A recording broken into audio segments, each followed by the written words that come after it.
Hey everybody, it's Dr. Karen, and today I'm going to talk about what executive functioning skills are and how they can help us to become more successful people.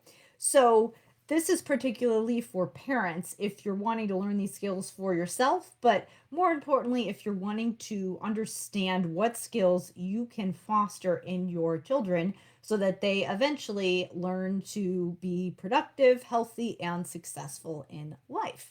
Now, obviously, the problem is that our kids don't come with an owner's manual. There's not one way to parent, and there's not really one right way to help them. There's always the question of, am I doing too much and making them less independent because I'm helping them so much that they're never able to figure things out on their own? Or on the other end, we don't want kids to feel neglected and we want to be able to give them the support and guide them down the right path in a healthy way. So, finding that balance can be a challenge. It can be easy to question yourself, especially if you have a child and you're thinking to yourself, maybe they have certain things that they can't do that other kids their age can do, or maybe they have older siblings or cousins or whatever, and you're thinking to yourself, shouldn't they be able to do these things themselves by now? Are they where they should be for their age? Are they progressing the right way? And maybe sometimes there are certain skills that you feel like are just not connecting. So let me give you a little bit of context so I can explain how this relates to executive functioning skills and how it usually shows up for parents.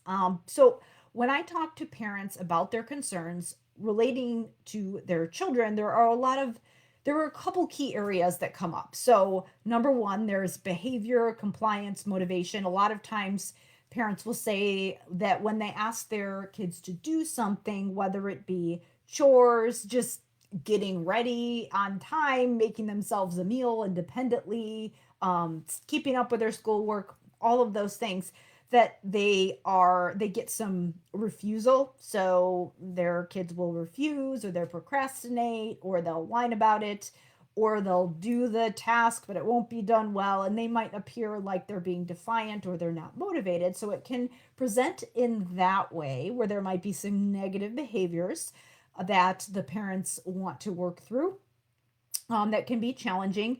Then there's also things like emotional regulation and socialization and mental health. So with those types of tasks, and this can kind of play off of the behavior, compliance, motivation kinds of things.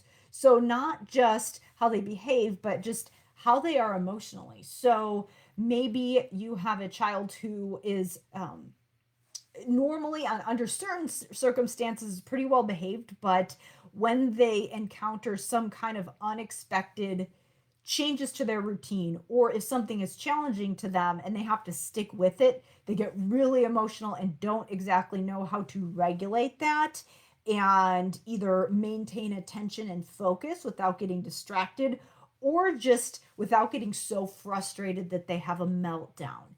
So obviously those types of things come up as well. Um, Other things that come up would be parents might bring up specific academic tasks like ability to comprehend what they read or ability to sit down and do homework independently and do a bunch of math problems or do a writing assignment and do a good job with some specific academic skills and be able to put it all together without needing constant hand holding. And then finally, something that comes up is just overall problem solving.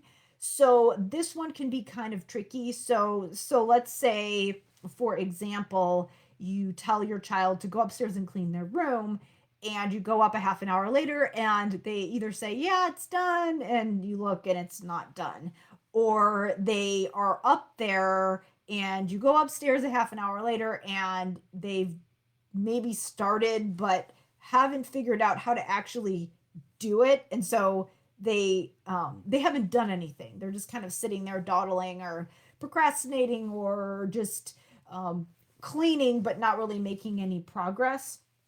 So that's kind of an overall problem solving, functioning, organization type of thing, which can impact how well they're able to get ready on time for things, if they can keep track of their personal belongings, if they can keep all their homework assignments organized and turn things in on time, and just kind of putting it all together. So those are some four big areas. Again, the behavior, the emotional regulation, the specific academic tasks, and then just overall problem solving and organization. So if those are things that are coming up for you, those could be related to executive functioning skills.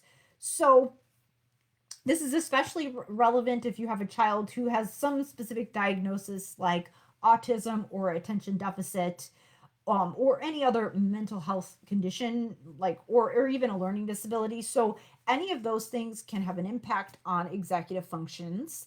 It definitely is something that you can train and improve, but those particular diagnoses make it more likely that an executive functioning issue could come up.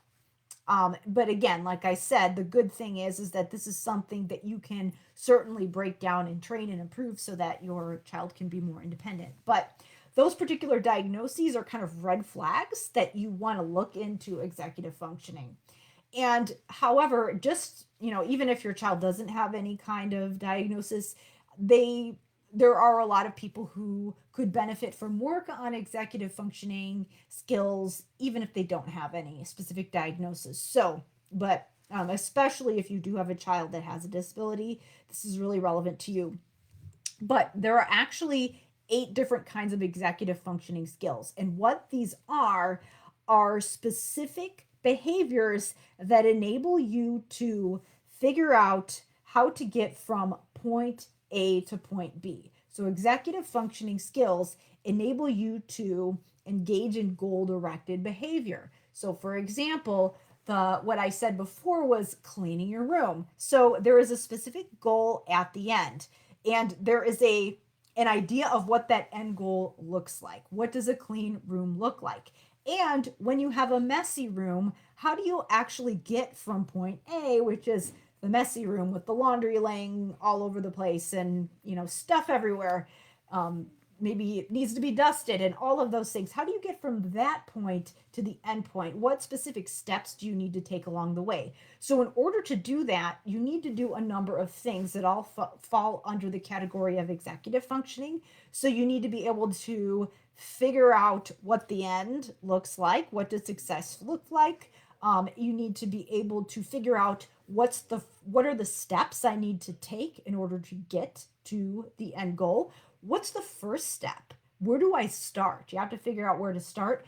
And then while you're completing those steps, you need to be able to evaluate, am I actually getting to my end goal, or do I need to change the steps that I decided to take? Am I moving at a reasonable pace? For example, cleaning your room probably shouldn't take you 12 hours to do in most cases. Usually you could probably get it done in 10-30 minutes, depending on the room. Being able to understand how to self-monitor and do things in a reasonable amount of time so you're making progress. Also to be able to focus and, leave out distractions or ignore distractions and eliminate steps that aren't necessary so that you're actually continuing to make progress. Being able to monitor yourself and pay attention and focus so that you stay on task. All of those things are executive functioning skills. So if you have a child that where you're working on any of those areas that I mentioned, the behavior, the motivation, the emotional regulation, specific tasks and academics, or just overall organization, working on their executive functioning skills can improve their ability to do any of those things. With the attention and motivation or even emotional regulation, a lot of times some of those negative behaviors or those meltdowns come up due to frustration. So it's not that your child isn't motivated or wants to behave in a way that is disruptive. It's just that maybe they're so frustrated because they're overwhelmed and not sure where to start. And And think about how you feel when you're frustrated. A lot of times we're not on our best behavior when we're not feeling successful. So a lot of times that can be a symptom of an issue with executive functioning. So I actually walk through the 8 different types of executive functions in my free guide for parents, where it walks through again a definition of executive functioning skills, and then the 8 different types of executive functions and how it might look if someone is struggling with that particular executive functioning skill. And what this guide is aimed to do is to help you identify if your child needs work on these particular skills so that they can be more independent. So, in order to sign up for that free guide, I have a link in the description of this video. You can go to that page, sign up for that guide, and that will give you some guidance on what those different executive functioning skills are so that you can figure out how to help your kids become more independent and successful.